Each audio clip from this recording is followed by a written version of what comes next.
জাকজমকতা বুলি কোনো কথা নাই। আমাৰ মাজত আমাৰ সাহিত্যিক ছাত্ৰ আমাৰ মৃগাংক শইকীয়া, যাক আমি লুডু বুলি মাতোঁ, যোৱা 26 তাৰিখে আপোনাৰ যোৰহাটত গাড়ীৰ যি দুৰ্ঘটনাত তেওঁৰ মৃত্যু হ'ল। অকল তেওঁলোকৰ ঘৰখনেই নহয়, আমাৰ বৰাগী মঠৰ ৰাইজৰ লগতে সমগ্ৰ ৰাইজৰ এটা সম্পদ হেৰাই গ'ল। তেওঁ বিশেষকৈ খুব ব্ৰিলিয়েণ্ট ষ্টুডেণ্ট আছিল আৰু খুব অমায়িক আছিল। মই জানো আজিলৈকে তেওঁৰ লগত মানে কোনো ধৰণৰ তেওঁৰ উশৃংখল জীৱনৰ ক'তো নাছিল। এজন ছাত্ৰৰ কাৰণে জীৱনত যিখিনি চৰিত্ৰ লাগে সেই গোটেইখিনি তেওঁৰ ওচৰত আছিল, জিলিকি আছিল। আৰু সেয়েহে ইঞ্জিনিয়াৰিং পাছ কৰাৰ পিছত তেওঁ IITত নামভৰ্তিকৰণৰ যিটো সুযোগ পাইছিল, সেইটো আমাৰ কাৰণে খুব বিৰল আৰু গৌৰৱান্বিত হৈছিলোঁ আমি সেইটোৰ কাৰণে। কিন্তু অকালতে হেৰাই গ'ল। এই সমভাগী আমাৰ হৃদয়খন চুৰমাৰ হ'ল। ঘৰখনৰ আজিও দুখত ম্ৰিয়মান হৈ আছে। এই সমভাগী হিচাপে তেওঁলোকৰ পৰিয়ালৰ লগতে আমি ৰাইজ হিচাপে তেওঁৰ আত্মাটো সদ্গতি ঘটে অনুষ্ঠান যিহেতু তেওঁৰ কাজ হ'ব, কাজত আমাৰ ফালৰ পৰা আমি এই অশ্ৰু উত্তৰ নয়নে তেওঁক আমি শ্ৰদ্ধাঞ্জলি জ্ঞাপন কৰিবলৈ গৈছোঁ। তেওঁ য'তেই আছে শান্তিৰে থাকক, সুখেৰে থাকক। আৰু আমি যদি তেওঁৰ ওচৰত কিবা ভুল কৰিছিলোঁ, তেওঁ আমাক ক্ষমা কৰি যাতে কৃপা কৰে। আৰু ভগৱানৰ ওচৰত প্ৰাৰ্থনা কৰিছোঁ যাতে এনেকুৱা দুৰ্গতি নহওঁ, আৰু সন্তানৰ বুকুৰ পৰা হেৰাই যাব নালাগে, কোনো মাক বাপাইক নিঠুৰা হ'ব নালাগে। আৰু মই এইখিনিতে এটা অনুৰোধ কৰিম, অসম চৰকাৰকো অনুৰোধ কৰিম যে আপোনালোকৰ যিখিনি ডাম্পাৰ হওক বা যিখন উদন্ত চালকক এটা নাকি লগাৰ ব্যৱস্থা কৰক, যাতে এনেধৰণৰ অকাল মৃত্যু যাতে কাৰো হ'ব নালাগে। আৰু মই আজি আপোনাৰ ভিডিঅ' যোগেদি এটা অসম চৰকাৰক এটা অনুৰোধ কৰিম, যিহেতু আমাৰ বৰাগী মঠখন এতিয়া ৰেলৱে ষ্টেচনৰ কাষত, এইফালে মেইন ৰাস্তাটো খুব ইমান দ্ৰুত বেগেৰে যায় মানে যান বাহনবিলাক, এইফালে স্কুলখন 3খনকৈ স্কুল আছে, তাৰ ল'ৰা ছোৱালী যাতে এনেকুৱা এটা ঘটনা নঘটে তাৰ ব্যৱস্থা PWক এটা অনুৰোধ কৰিম যে আমি তাত অতি সোনকালে এটা স্পীড ব্ৰেকাৰ যাতে দিয়ক, মানে বিজ্ঞানসন্মতভাৱে। আৰু আমাৰ ৰাস্তাটো যিটো বহল কৰাৰ বা আমি শুনি আছোঁ যে আমাৰ ৰাস্তাটো টেণ্ডাৰ হ'ল, আমুক হ'ল, কিন্তু বাৰিষা আগতে টুকুৰা টুকুৰ হ'ব। আৰু এটা ৰাস্তাটো এতিয়া ৰেলগেটৰ পৰা এইফালে ক্ৰছ কৰিলে সম্পূৰ্ণ গাড়ীবিলাক বাইপাছৰ পৰা ইয়ালৈ আহে। আমাৰ ভয় হয়, কণ ল'ৰা ছোৱালীবিলাকো যাতে আকৌ ভগৱানৰ ওচৰত প্ৰাৰ্থনা কৰিছোঁ যাতে এনেকুৱা দুৰ্ঘটনা নহওক। কিবা দুৰ্ঘটনা হোৱাৰ আগতেই পদক্ষেপ ল'বলৈ অনুৰোধ কৰিছোঁ। আৰু আমি তেওঁৰ আত্মাৰ সদ্গতিৰ কাৰণে এগছি আমি প্ৰদীপ জ্বলাইছোঁ। যোৱাৰ পিছত তেখেতৰ আত্মাৰ সদ্গতিৰ কাৰণে আমি প্ৰাৰ্থনা কৰিম। আৰু আমাৰ সমগ্ৰ বাসীকে আমি অনুৰোধ কৰিছোঁ তেওঁ যাতে আপোনালোকে দোৱা কৰে বা প্ৰাৰ্থনা কৰে। এইখিনিয়ে কৈ আমি এতিয়া বন্তি প্ৰদানৰ কাৰণে মই আমাৰ জ্যেষ্ঠ আপোনাক মই বন্তি আজি আমি এই বৰাগী যুৱ সংঘত আহি আমি আজি শ্ৰদ্ধাঞ্জলি অনুষ্ঠান কৰা, কিয়নো মৃগাংক শইকীয়া যোৱা 26 তাৰিখে আকস্মিক দুৰ্ঘটনাত মৃত্যুবৰণ কৰে।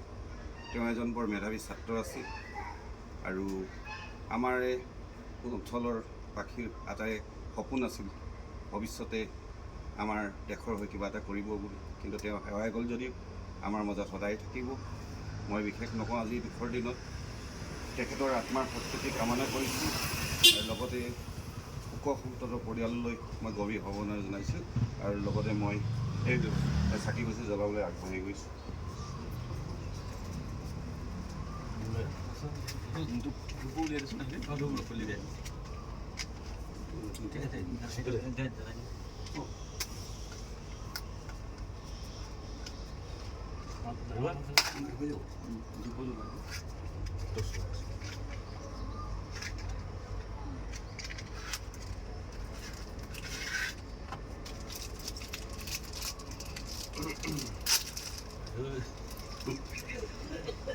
চিপছ ফালি নেকি?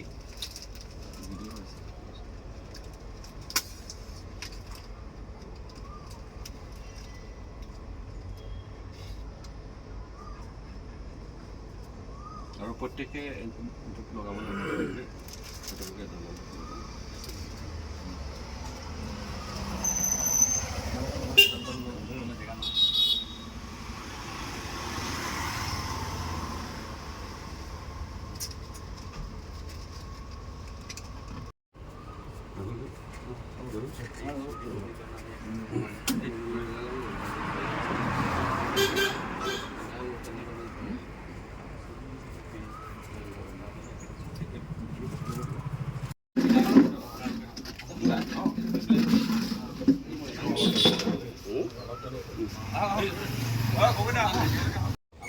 শ্ৰদ্ধাঞ্জলি অনুষ্ঠানটো আমাৰ গোটেই দিনটোৰ কাৰণে চলি থাকিব আৰু ইয়াৰ যোগেদি আমি অনুৰোধ কৰিছোঁ আমাৰ সংঘৰ বিষয়ববীয়াসকলেও গৈ তেওঁ পিতৃ মাতৃৰ ওচৰত এষাৰ মাত লগাবলৈ অনুৰোধ কৰিছোঁ আৰু তেখেতলোকক আমি সজনা দিয়াটো আমাৰ ৰাইজ হিচাপে আমাৰ কৰ্তব্য। তথাপিতো আমি নিয়তিৰ যিটো নিয়ম তাক আমি কেতিয়াও বাধা দিব নোৱাৰোঁ, ভগৱানৰ ইচ্ছাক আমি কেতিয়াও প্ৰতিবাদ কৰিব নোৱাৰোঁ। মৃত্যু এটা জনন্ত সত্য, তাৰ পৰা আমি কেতিয়াও আঁতৰি থাকিব নোৱাৰোঁ। তথাপিতো অকাল মৃত্যুবিলাকে আমাৰ হৃদয়বিলাক চুৰমাৰ কৰি যায়। আমিনো কি কৰিম? তেখেতৰ আত্মাৰ সদ্গতিৰ কাৰণে প্ৰভুৰ ওচৰত প্ৰাৰ্থনা কৰিব বিচাৰোঁ আৰু 1 মিনিট সময় তেখেতৰ আত্মাৰ শান্তিৰ কাৰণে স্বৰ্গ যাতে শান্তিৰে থাকক আৰু আমাক তাৰ পৰা যে স্বৰ্গৰ পৰা আশীৰ্বাদ কৰক, তাৰ সেইটো ঈশ্বৰৰ ওচৰত আমি 1 মিনিট সময় প্ৰাৰ্থনা কৰিবলৈ সকলোকে অনুৰোধ কৰোঁ।